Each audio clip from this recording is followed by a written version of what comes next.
think we have still room for time for one more question. I can take this one. How long should we run a pricing test before we trusting the results?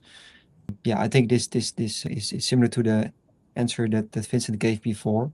It really depends on your pricing cycle. So how often do you change your prices and on your industry? What we see in B2B is that it's often a quarter when you can see, okay, now we are kind of safe to draw conclusions out of the price test. So were the expectations we set from the beginning, did we achieve that or not? We already see kind of a trend after a month, but after 3 months, at least 2 months, you see already the real outcomes where you can draw conclusions out of it.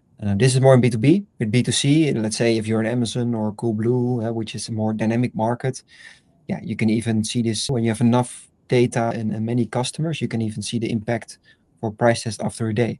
But it really depends on the data and the market you're in. But definitely B2C, you need less time to see if the experiment was successful than for B2B when customers have a different kind of buying cycle and it needs more time to adopt. Yeah, I think you can ask the question also to yourself if you are from a specific domain. What is normally, let's say, how we call it, the velocity of change in your market? So if you have historically done price changes, what was the first time one of your customers was getting into the phone and was giving you a ring?